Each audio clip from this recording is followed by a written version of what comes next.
times I get that ask upon me. When you and Johnson were gonna fight? That is the biggest fight in the world right now.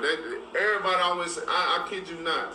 I get that all the time. And like I always say, he's in boxing, I'm in boxing, and if they're willing, I'm always willing. I've been willing for years. If they're willing, hey, let's go. I don't want Eddie to come and see we got to fight, and then that's when you want to make your approach and want to say certain things and, we not getting back to you. Hell no, we not, because we busy. We focus on the task that lies at hand. Why are we going to go and make some negotiation or whatever? For one, you got to fight. You fighting right now. Y'all fight ain't even over with. I mean, it's business. It's business. He's trying to capitalize on, all right, from my point of view, or how I looked at it, the reason he said we made an offer. For one, you making an offer while your guy ain't even won or lost yet. You know what I'm saying? But that just only trying to have him.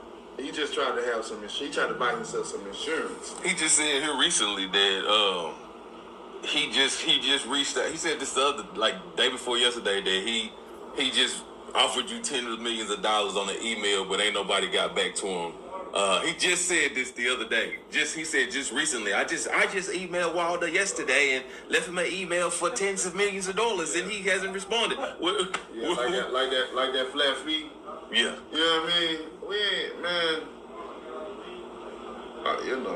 My energy is just. You tired of Eddie Hearn, man? Oh, I'm so tired of him. Me too. I'm so tired of him. I just think he a promoter that just want to be more famous than the fighter himself. Oh, yeah. You know what I'm saying?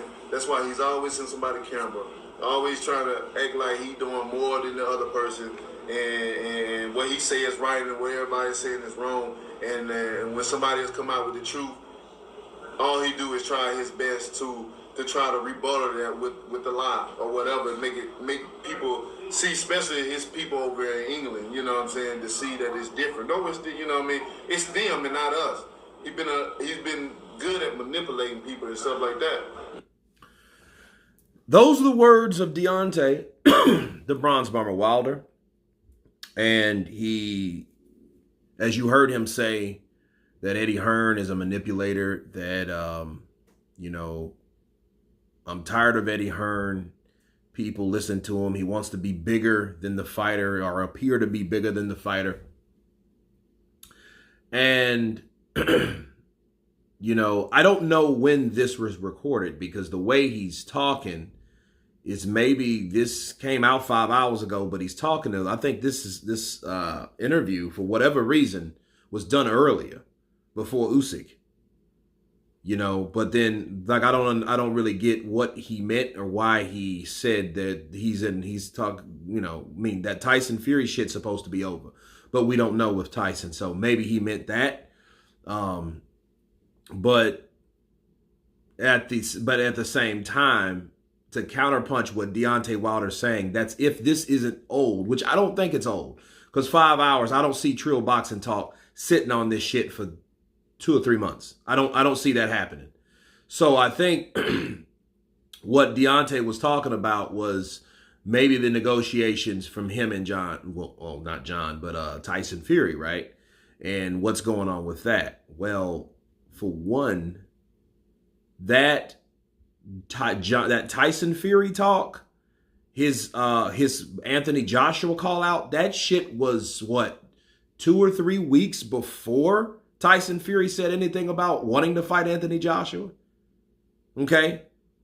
And for two, your fucking manager already came out and said, yes, we did. We didn't even respond to Eddie Hearn. So I'm trying to figure out, where does the manipulation come in at?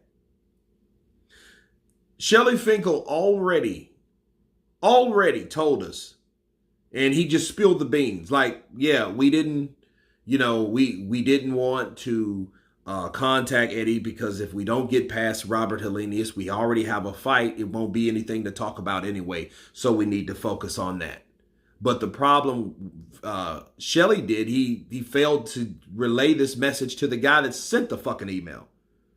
He talked to everybody else except the guy that sent the offer, which is Eddie Hearn.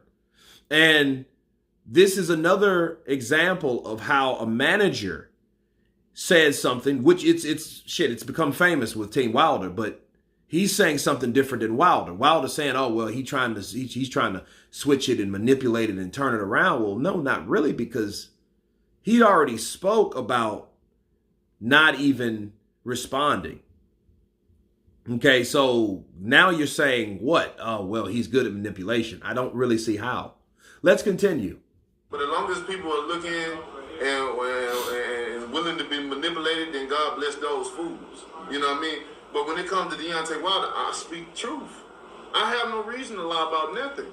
We're already in a brutal sport. This is it's no closer than gladiator events than this right here. We risk our lives, and when I think about risking my life with all my children I have, I'm like, I can't fathom the think of why will other fighters lie about certain things, even allow their peoples to lie about certain when you know the truth. When you know, with that situation with me and him and Joshua came to me personally, himself. So he, you know what I'm saying? But everything we talked about and discussed, he went back to him and told him everything. That's why I don't respect him. I'm like, man, I can't respect if you coming to me on a private situation, keep it private then. It ain't like I bothered you. Now I would understand if I came to you, I'm bothering you out of your day. You're like, man, come on, man, let's get this money, boom, boom, boom, and whatever. And then you go, man, look at this fool. You know what I'm saying? Boom, boom. But you came to me, sir. You asking me about things. I'm just putting you on game on certain things. Yeah, I said, man, you don't need them. You can do this and this. Yeah, I was on some black talk, because I'm always going to be that. You know what I'm saying? I'm looking out for my people. I'm going to always do that. Just like everybody else do for their people. Right. You know? Okay. Now, Anthony Joshua, I remember maybe 4 years ago. And this is something that always interests me about Joshua and Wilder. And it was kind of weird. It was a weird, because Wilder said that he had secret talks with Joshua. But the whole thing was, he never discussed what they were about. Now he kind of let the cat out of the bag because, Trill Boxing Talk is a pro-black station. That's probably why he's interviewing with Trill Boxing Talk, right? An LDBC channel. So what happened is he was trying, and I already know what happened. I already know exactly around what he was talking about. He was talking about Joshua leaving DAZN or Sky Sports, coming over to Showtime, coming to Al Heyman, and fighting on that platform. The only problem with that shit is, if Joshua would have done that, he would have been sued by probably everybody, because he was already with Sky Sports. He fought on Showtime. He fought Klitschko on Showtime. I remember that fight. That's how we watched it. I remember I watched it with my father. So that's how we were able to watch it, because he, in fact, fought on that platform, okay, on Showtime. And Wilder was trying to convince him to come on over to Al Heyman. That's what that was about. Look, it's a pro-black manager. I know I'm trying to look after you as a brother. I'm trying to get you and tell you these things. And then, boom, Anthony Joshua decided not to do it. I look at that the same way I look at Lennox Lewis and Anthony Joshua. And Lennox Lewis, introduced, or offered an invitation to come over to the PBC.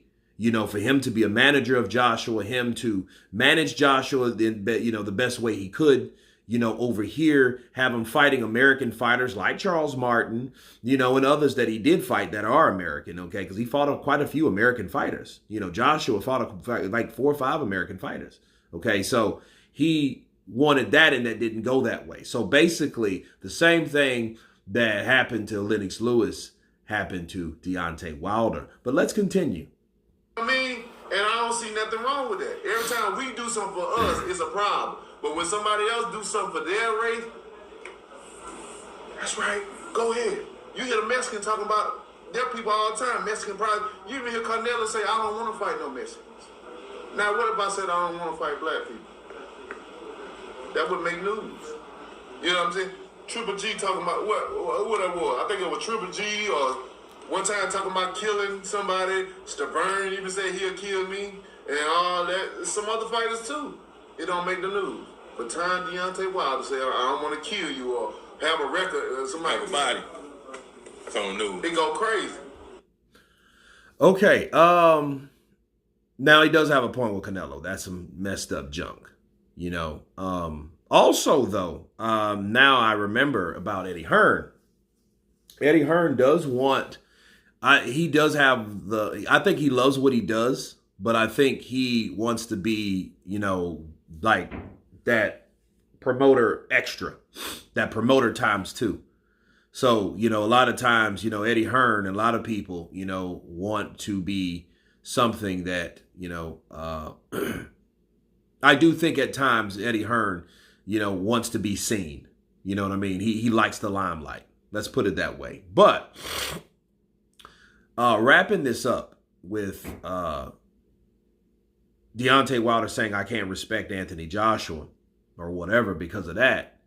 Well, if Anthony Joshua came to you, like you heard him say, personally, okay, that means that, for one, you think he contacted you because he didn't fucking want to fight you, motherfucker? You think he, you know, like, it's crazy. It's almost like you hearing someone saying, I wanted that fight so bad, I wanted this, I wanted that, but then you didn't want to accept any fucking offer. You didn't want to take a flat fee, and you wasn't worth a shit then. Let's be real. He wasn't worth what they offered him then. That motherfucker wasn't worth $12.5 million in 2018 because the only person he fought was a fucking 45-year-old. Yes, a 45-year-old because his ass is 50 now. Okay, I'm talking about Luis Ortiz. Then he did that twice, like that's supposed to mean. So you fought him. So you fought him a year later, and even older. Bravo. But then what else? Then you lost to Fury. Then you lost to Fury again. No, you knocked out Dominic Brazil, but it don't matter because Joshua already did that. So what is that really? He ain't no champion. He never was. So what's your point? Everybody that was a champion, you lost to. And you only fought fucking one. I mean, let's just be real. Like, that's the only thing that Wilder has done. Is fight one. Bars. But anyway, you guys tell me what you think of Deontay Wilder explaining why he doesn't respect Anthony Joshua. Of course, please subscribe. And you guys been Counterpunch. Peace!